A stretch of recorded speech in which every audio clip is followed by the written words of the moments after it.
Today, I'm having a great conversation with two of my favorite people, Sophia Sanchez in Tampa Bay, Florida, and Brian Yampolsky in Scottsdale, Arizona. Brian is a loan officer. Sophia is a real estate agent. They are both coached by the Brian Buffini Coaching Company, and they have stayed in touch for years by jumping on Marco Polo daily and having conversations back and forth. It's interesting to hear about the real estate agent loan officer relationships. So I think you're really going to enjoy this crazy conversation. And just so you know, this episode is not sponsored by Marco Polo, although Marco Polo is helping to change lives and come up with some maybe crazy ideas. Without further ado, let's jump right in and chat with Brian and Sophia. I'm really curious to know about the relationship between loan officers and real estate agents. Brian, you're a loan officer. Sophia, you're a real estate agent. How do you feel about loan officers, Sophia? Let's start with you. I'll go first. Okay. Loan officer, go first. You go first, Brian. No, I was kidding. Sophia, do you want to go first? I'll go first. Yeah, You go. can go first. First of all, excuse the dress. I'm on vacation. Is this being recorded? No one's going to see this, but Good. except my mom. My mom's the only one that actually watches the video, so nobody cares. All right, Mrs. Troyer, please excuse me. All right, so here's my opinion. You can correct me if I'm wrong, Sanchez. The relationship between a realtor and a lender or a mortgage loan officer is traditionally pretty adversarial because realtors blame lenders for everything, and lenders think realtors are idiots, and they just butt heads and they point fingers at each other, and it's horrible. But it's horrible to the extent that there are some lenders I know that say, "Ugh, I don't work with realtors." So then there are some people that understand the importance of relationships and trust. And when you can find a business partner that you get along with and you enjoy working with and can trust and rely on, all those things, then it becomes profitable because you can get shit done. Yeah. What's your perspective on it, Sanchez? I mean, I feel the same way. I feel really icky when I get a contract and I don't know the lender. What kind of relationship am I stepping into with this? How responsive are they? And I'm the type of listing agent. I call the lender up front before, I ever even present the offer to my seller. I just want to kind of like wade the waters. Am I dealing with someone that's competent? Like, who are they? How well does the buyer's agent know the lender? Because it is truly relationships. I mean, And then wouldn't you also say that you have a responsibility to keep your client informed? And the way you do that is by getting information from the lender. And if the lender doesn't return your phone calls and doesn't care and is a bad communicator, that just makes your job harder, right? sure.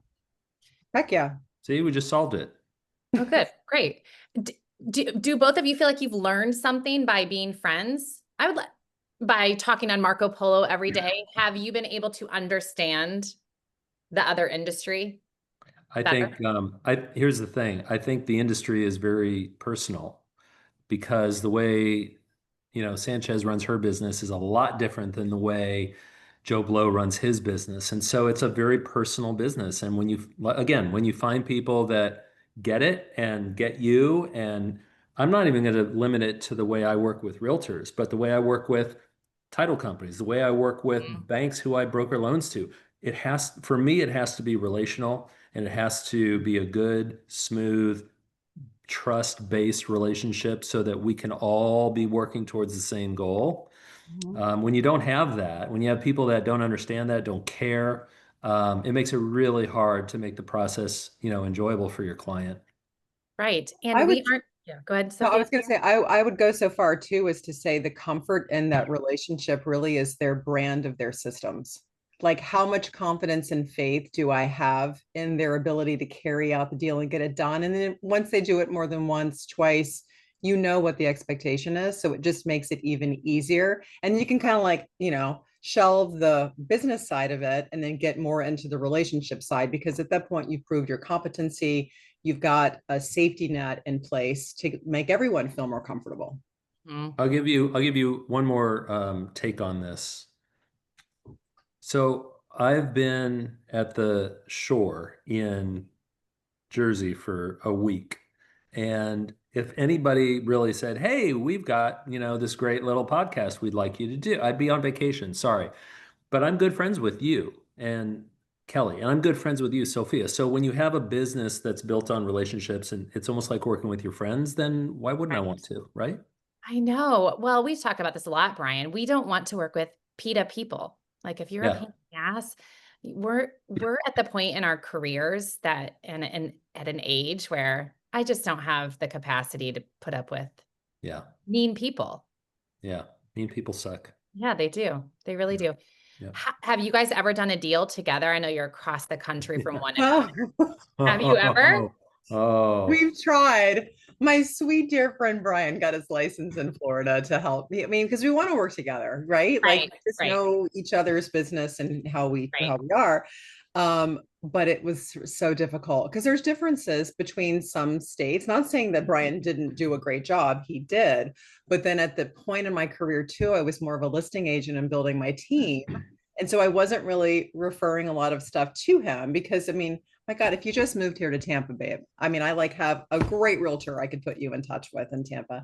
But I'd be working with him all the time if he was here. It's Right. just, it's This is the truth. This is what she did to me.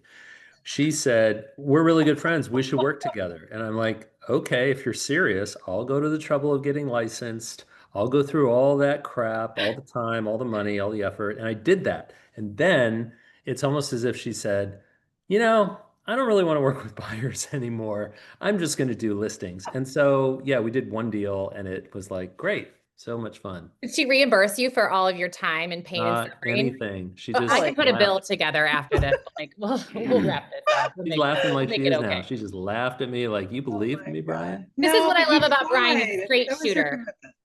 Say again, Kelly. Brian is a straight shooter. He does not sugarcoat anything, and I think it's hilarious. I think I love it. I love your sense of humor, Brian. I think it's super funny, and you've spoken a lot of things into my business and life that have kind of set me straight. He sets people straight, even if they're not asking for it. Well, I mean, I think that's also for us what's carried the relationship. The friendship has gone on for a long time, and it's great because he's like my accountability buddy without even me even having to say that. It's just like Yeah, call it what it is, you know. yeah. He's your It's good coach to have without it's good having to to have pay for it. accountability. It's good to Oh, have accountability, like whether it's in your, significant other, your business partner, your friends and colleagues and all that. What anybody, it doesn't matter. Any human being that can help you, you know, figure shit out. mhm. How did And we the do two of you that. meet? Was it the Buffini coaching? Yep. Okay. Yeah. Tell me about, so you guys communicate on Marco Polo quite a bit. Every Yep. day. Every day. If there's a day when she forgets, I remind her and she does the same. Or you think she's dead in a canal? True. It's Probably. really hard though when he's traveling like this or when When I'm he's traveling. traveling. Sure. True. That's true. One I'm time I'm guilty. traveling versus your 100 times you're traveling. It's makes it hard because you're not, it's routine. Again, it's like both of us are very systems people. So like I get in the car, first thing I do in the car, other than putting my seatbelt on, is to start the Polo app and leave him a message, Okay. and that becomes a pattern. So 5 to 6 minute check-in every day and just kind of keeping things moving forward. And It's a uh, little lengthy. 5 to 6 minutes is a bit much. We should try and keep that to like 2 to 3. we've Mhm. talked about this. I agree. I think Marco Polo should be, you have to pay for the paid version to speed it up. But I Yeah. got off Marco Polo because it was too much time Yeah. and slow pauses by friends, which is great. But I'm like, I need to crank. Yeah. Yeah, if you have long-winded people in your circles, you have to get the paid version because then you can fast forward. But Yeah. I never have, I think we're both free version people. Yes. Okay. Well, then it must be long or short enough. Yeah. Um, what is like a common topic or that you're saying to one another, or is it like encouragement, or is it like venting? Like, are you each other's therapist? Is it accountability? What does it lean more toward? I would say all the above. I mean, there are times when she's telling me, excuse me, she's telling me about whatever's pissing her off and Mm. whatever she's struggling with. And, you know, uh, sometimes we ask what the other thinks about a certain situation, but sometimes it's just, this is what I'm doing. I'm on my way here and then I got to do this and then I got to do that. What are you doing? And it's as if you're just touching base with, one of your best friends and see what they're up to. And sometimes it leads to really, good conversations. Other times, in fact, most of the time, it's just a check-in and, see what's going on. It's much better than listening to the radio or anything like that, because now I'm able to stay in touch with, someone that I care about. Right. Are there other people that you both Marco Polo with, or is it Yeah, but not not like, consistently. yeah, Like okay. I this. walk with my neighbor every single day. Same thing. Yeah, we pray together, we bitch and moan and groan, and then we get back to our houses and we're like, bye, have a great day. And you're like ready to face the day. Like I walk out my crazy. I talk and walk out my crazy. All right, I want to tell you, I have never prayed. I Okay. don't even know how. I don't know what it means. I don't know what it's like. It's so We foreign to just me. You guys can start your Marco Sure. Polos just in prayer. Okay, we'll talk. Yeah, we can work on that. Okay, you know what's coming next for you on Monday. Yeah. Starting You're with getting that. a prayer. I want to say though that the majority of our polos, and correct me if I'm wrong, but I believe they are all about mindset.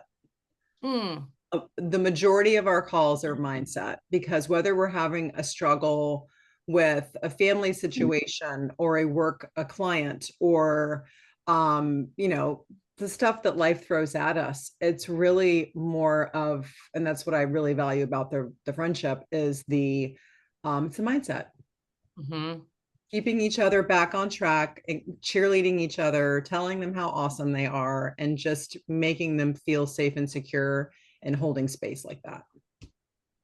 True. That's awesome. It's mindset is 90% of the battle. Yeah. Right? I said it to my daughter this morning because she was super stressed out. She just started school and like cheer, student government, started a new job. She's doing social media for me. Her boyfriend moved away, so she's trying to keep up with him. And she's so stressed out. And I was like, sweetie, at the end of the day, you're still going to get to the end of the day. It's how you like deal with it. So I was like, take a deep breath. And Brian, I actually told her, I'm like, pray. Of course. Like just be quiet. And take some deep breaths, because she's going to get through it. We've all had moments like this where you're juggling way too much. You're starting a new business, you're shutting a business down, you're getting divorced, you're getting a new relationship, you're parenting a child, you are celebrating 30 years of marriage, whatever it is, whatever you're doing. Sometimes it's just a lot. You're traveling and vacationing all summer. It's just a lot to juggle, isn't it, Brian? And it's like, what separates the men from the boys? How do you handle it mentally?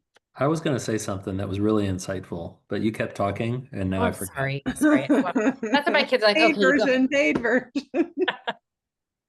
fast forward that. Oh, that was it. So I'll, Marco I'll Polo. clip that part out. What? Listen, Marco Polo, I think this is not a paid advertisement. It's the thing I like about it is I can dump whatever's on my mind without anybody making it a 30-minute conversation. I can just get it out. And then when I'm ready, I can listen to a response or whatever. It's just really convenient and selfish. I love it. I love it. Do you use Chat GPT for that as well? Like you and Chat GPT, like, do you put your thoughts on that and have it help you sort it out? I do have an AI friend. Is it bad? I do No, too. I do too. no, it's amazing. It's I know. amazing. Sophia, do you do that? Do you put your Oh, I have a relationship with chat also. My daughter says, Mom, you can't call it chat. Like so it gets to know you. You can save it. I mean, you can have custom GPTs. I've gone down the rabbit hole with all that. It's helped me to edit um, any kind of heated thing where I feel, or to better structure something to where it's more encouraging. So like I have taught it a lot about where I want to be forward focused, and I say, remember, and so like it's gotten really great. So now it refers back to, yes. No, finish. Then I have a question. Oh, no, I mean, it just, yes, there are ways and times to do it where you're really confusing me.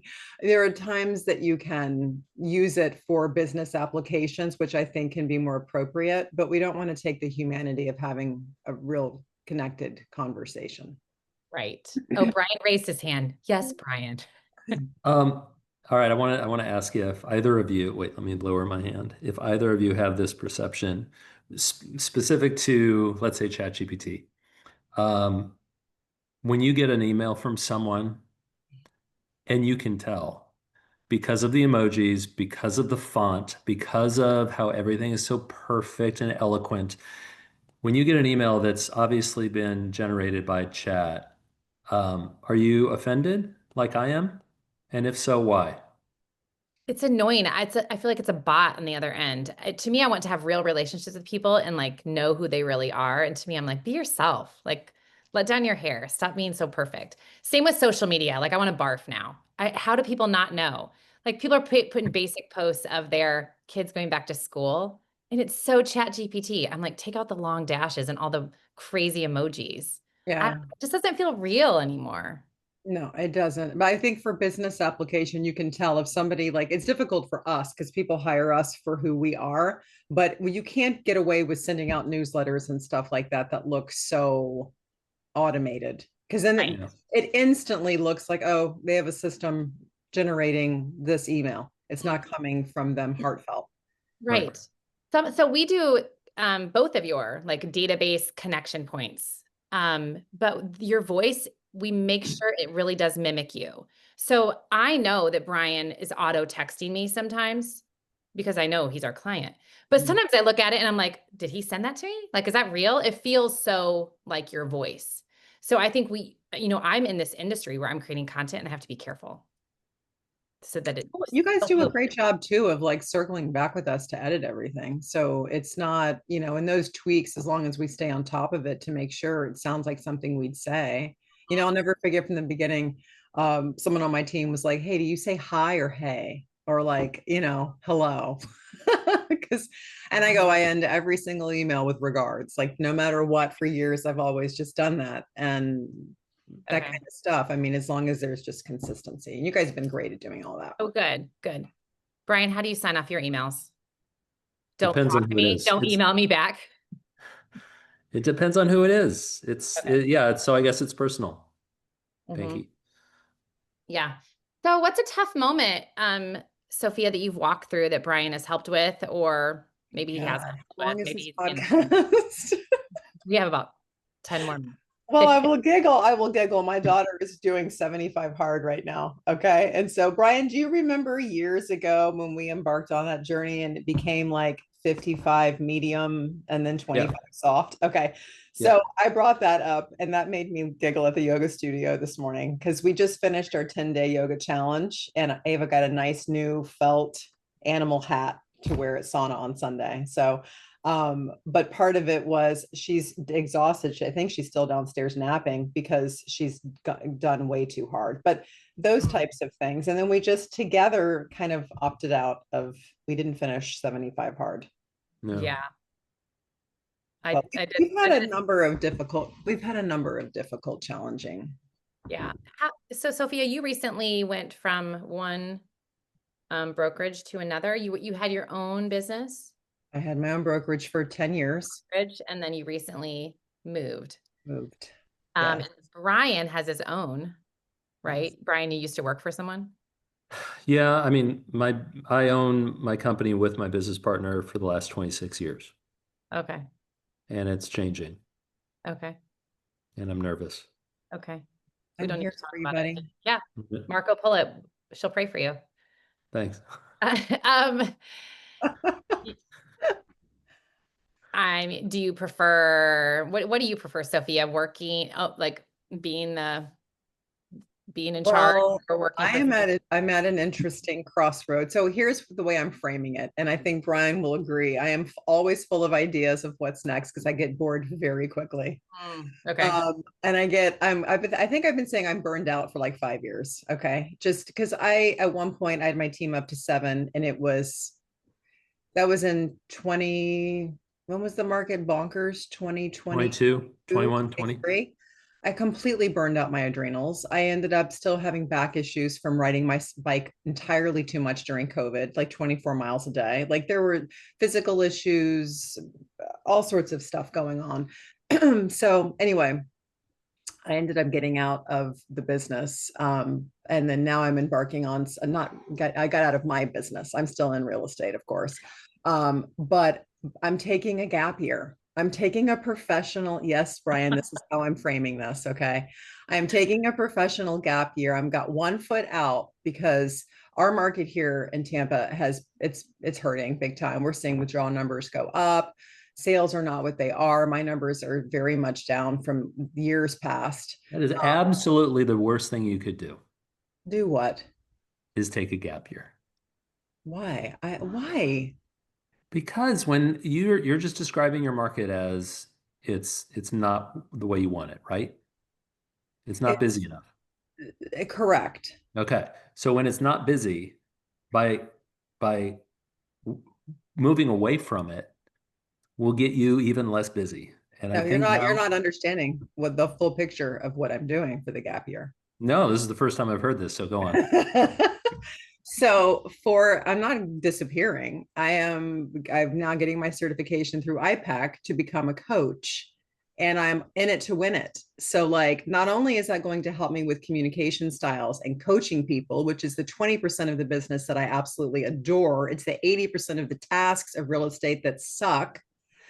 Adult babysitting, like, oh, somebody locked the key in the house, or like all that stuff, running around all day. I don't want to do that stuff. So I've got 2 other candidates this week that are going to be taking that stuff off my plate. And where I can focus on developing a depth and wealth of knowledge in the communication realm that's like 9, 10 months long, and getting my yoga teacher training during the season when it's naturally slow here anyway. So I'm going inward to then be more effective outward, hopefully by the time we get to another hurricane season and the market picks back up again in the spring. So everything, friend, that I do, there is a reason behind it. Okay, Brian, now what are your thoughts and opinions? Um, well, I'm not going to give an opinion or a thought. I'm just going to tell you that I'm doing the exact opposite. But I'm in a different spot. And Sophia is right when she says, I mean, 5 minutes later, she's going to change her mind and do something completely different. But I'm in a completely different frame of mind because I am being, I guess, forced is not too strong a word. I'm being forced to decide what I want my business to look like because my business partner is very close to retiring. And so it kind of forces me to say, all right, well, if he's gone, then what do I want it to look like? Do I want it to be just me? Do I want to grow the company and, have more people in the company? Do I want to go inward and teach yoga? I don't know, but I'm trying to figure it all out because um, if he wasn't retiring, I would just keep doing the same thing I've been doing. Mhm. And it's a little unsettling and a little nerve-wracking to have to try and figure all that out. Um, but you know what? I know that I like a challenge. I like not necessarily knowing how it's going to end up. It's a little scary, but it's also fun. And I think that's where the growth happens is when it's scary and fun. It's interesting because it sounds like we're at different points on the S curve. And like, just from what you're doing, digging in to figure out the new model, and I'm doing similar, but the market, I think, climate is a little, see, that's what's so different. Kelly, you asked us earlier about the differences between the realtors and the lenders and who do you want to work with. Every single person we know, even in our friend circles, handles their business and does their different business different. They're in different markets, they're in different areas in that market, and we all have to learn how to pivot depending on what life's throwing us at that moment. And I think for me, I feel 100% behind my choice. And I feel Brian's 100% behind his choice. And sometimes life shows us these opportunities and we just kind of have to go with it, even if we're a little uneasy and nervous about it. Mhm. It's hard to argue with that. It is. She should be a coach. I know. I'm actually very excited about that. Are you excited about that, Brian? She's not taking a gap year in like No, I'm Costa not. Rica to be a yoga instructor. She's going to No, be a coach and a yoga instructor. no, I'm not excited about that because I feel like if I'm all the way in this, I want her to be all the way in this too. And if she ends up being happier than I am, I'm Then gonna you're be gonna be really mad. pissed off. This is the thing though. I feel like she's going to be Uh, all in and doing what she's doing. figuring this out and you're still running the real estate business, someone is going to run it for you. Is that what No, you were I'll still be there's a way where I can do the 20% that I love, which again is the coaching, the mentoring, the consulting with the clients. There and I would be stupid to throw away 22 years of Yeah. like that's not wise. But I've already had opportunities just by vocalizing a shift, just like this will happen with Brian when he starts to vocalize the shift outwardly, it's going to attract a new essence of what I'm Ah, looking for and what I want to be closer to. And the support that I'm getting already in my community here is has I've been longing for it for a while. good. Good. I just recently read a book. Someone told me about it. It's called The Abundant Ever After by Kathy Heller. Hmm. And I think you might like it, but it's a lot. Actually, she's Jewish. She goes on this like rabbi um retreats. Oh, I know her. Um anyway, um it's super interesting though. She's very spiritual and is all about like tapping into this abundant life and speaking what you want. Mhm. And it's all Yeah. it all like starts coming together. I think when you like decide what you want, whatever you focus on, I think becomes You want to hear something interesting since you brought it up? yeah. So, as I said, I'm on vacation. There's about 16 to 18 Yampolskys and other iterations out here. And we counted through all the cousins, aunts, uncles, etc., brothers, sisters, about 50%, and I'm Jewish, Yes. 50% of of us have married outside of the Jewishness. And it's interesting because I'm not that religious. So if you ask me, is it important for your kid to marry someone Jewish? For me, no. What's important to me is that they find someone who they're happy with and that loves them the way they love them. And, all those things that are, in my opinion, more of a priority. Um, but if you go back 2 generations to my grandma, first words out of her mouth were, as soon as you're dating someone, is she Jewish? Right. Yeah. And it's different, but It is it's different. interesting to see the kind of how it evolves. And there's a part of me that's like, good for them that they're finding people regardless of whatever their faith is. But there's also just this realization that, wow, it's interesting to think about, I guess, like what does it end up looking like? Like whatever the culture is and the traditions are and whatever it is that being Jewish is about, Mm. does it change? Does it get diluted? Does it become better? I don't know, but it's really different from generations past. I think you should listen to this book or read this book that I'm referring to. She talks about having a birthright and like what um and I think a lot of it is like what's the tradition in the Jewish culture? A lot of Jewish families have family businesses. I have a friend who owns a closet company and he's like setting it up for his son to hopefully step in and he wants to build this generational wealth. They really care about this next generation of like building this family and this legacy. That's what I kind of have seen. Well, That's also super big in the Greek community as well. yeah, yeah, Yeah. yeah. What does that look like for you guys and your children? Brian, you have 3 kids, or Jeremy works with you, your son. What does Yeah, that look like with the wait, business? what does what look like with our kids? What do you mean? The business, what's next? What's the legacy? Is he enjoying it? As I it, don't know. I think we're figuring it out. yeah. My daughter is going her own path. She lives in New York. My youngest is still in school and he will not come to work with me. But my middle, Jeremy, he does work with me and he's worked with me for about 5 years.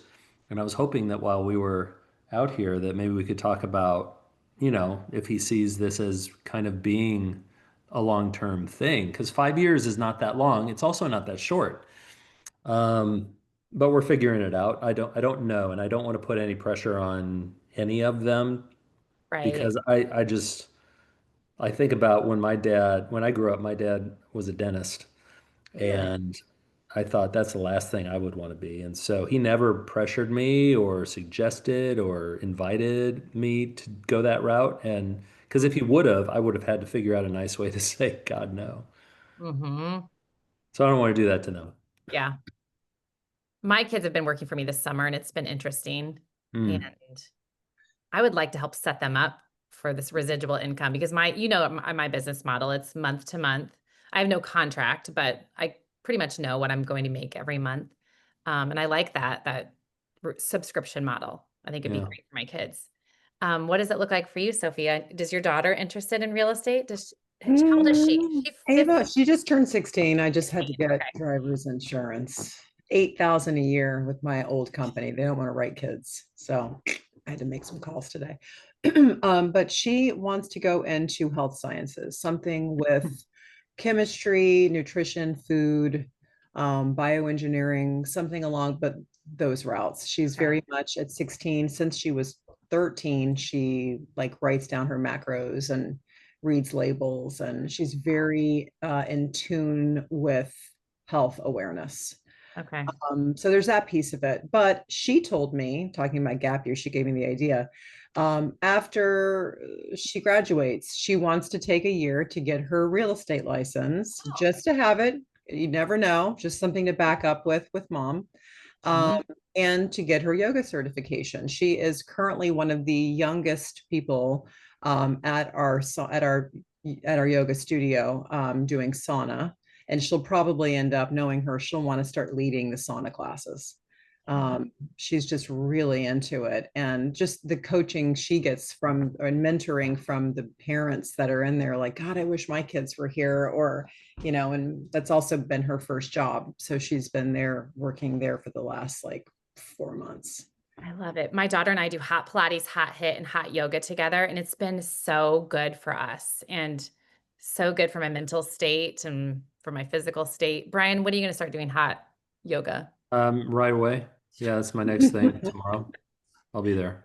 I'll be on our Monday What is call, it? buddy. What is it? Hot shit? What is it? Hot hit. Hot hit. Hot That's what I hit, hot said. hit. Yeah. Yeah. We Yes. did hot hip hop sculpt this morning. That's Oh what yeah.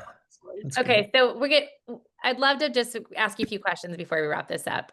Brian, Do you have the free version of Zoom? Is that why you have to wrap it yeah, up? I gotta go. It's telling me 5 minutes left. I gotta go. I need Good. a snack. I gotta go. Okay, so Brian, if you could go back and tell your 22-year-old self something. I think you graduated from college about age 22, right? Didn't take you much longer than that, did it? But what would you tell Did. yourself coming right out of college? What would I tell myself? What would you tell yourself? Would you give yourself any advice or do something Can I differently or like, an- hey, watch out for that moment, be can careful?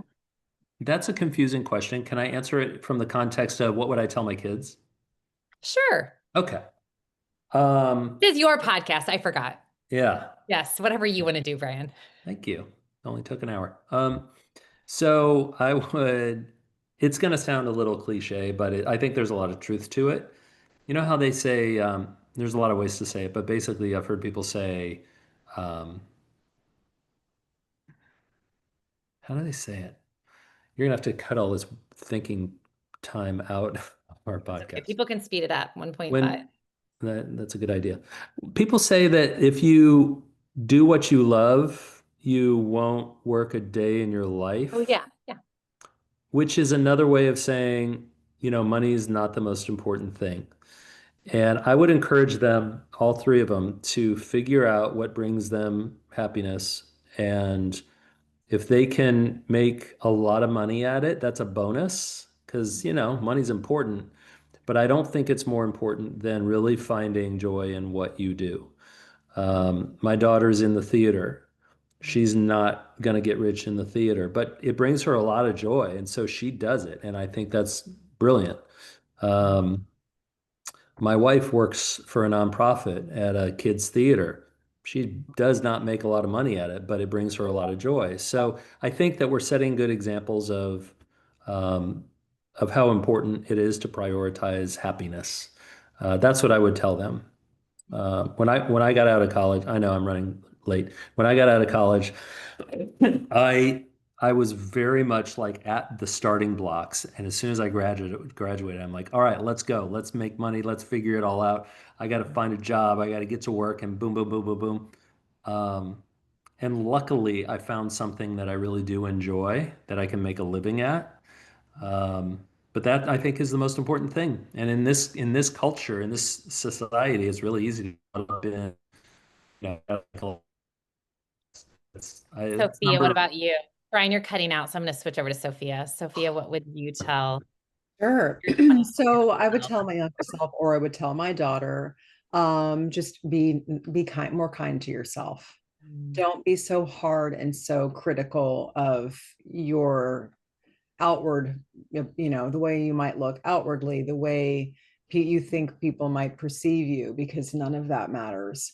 mm, I would tell her to know her worth and ask for her worth, vocalize her worth, in an elegant way, not in, an inappropriate, egotistical way, but just don't be scared, yeah. know who you are and stay the course. Mhm. My theater director in high school, I worked for him too. He owned a wedding shop. But I was something that's always stuck in my head is he gave advice to me that to be assertive, not aggressive. Yeah. And you can be assertive Mhm. and not be inappropriate. So you definitely are a strong woman, and I'm sure you're raising a strong daughter. She's Um, a keeper.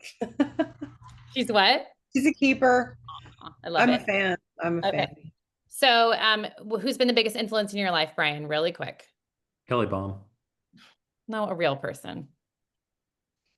Like your dad, your mom, your wife, your kid.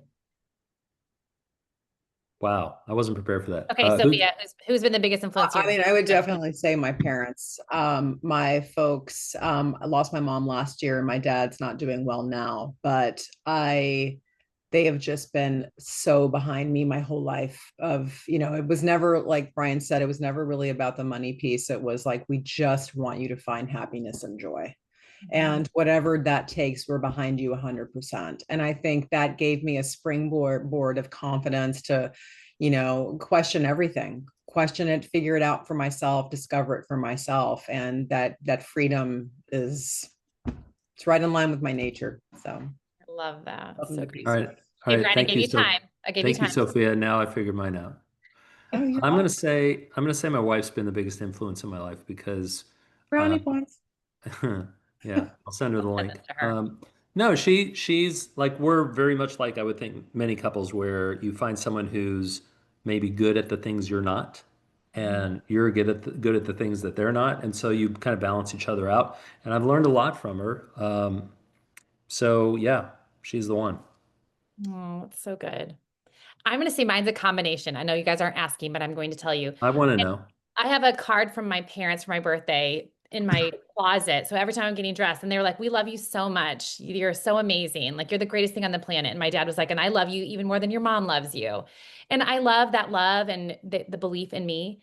And I think one of the things I love most about my husband is when I talk to him, I feel like I can do anything. He believes in me, he stands behind me, he lets me do what I want to do. And he's just one of those people you talk to and you're like, he makes me feel like I can do whatever I want. I can take over the world. So, That's nice. so You good to can have keep people in him. your, I'm going to keep him. I Yeah. think it's nice when you have people in your corner that help you to believe in yourself. Okay. What are you reading right now? And then we're going to bounce. What are you reading Oh right my now or listening to? I'm reading The Untethered Soul. I'm having to do that for my yoga teacher training. Okay. And then I'm also reading a lot of material on coaching. Okay. Good. And I Good. listen to Joack. Like, I'm completely obsessed with Diary of a CEO podcast. That's Oh, my jam. okay. Diary Wow. of a CEO. I'm going Yeah. to check that out. I'm glad you said of a CEO.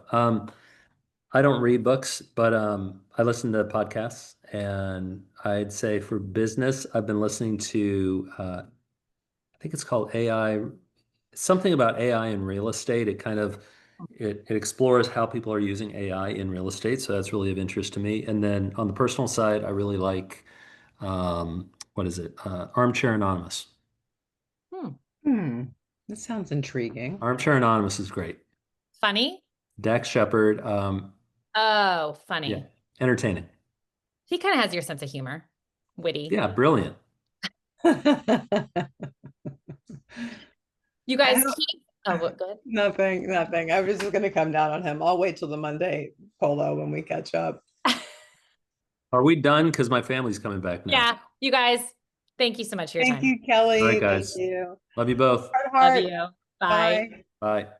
Thanks again for joining us today on the Driven Podcast, where we are all about growing relationships in life and business.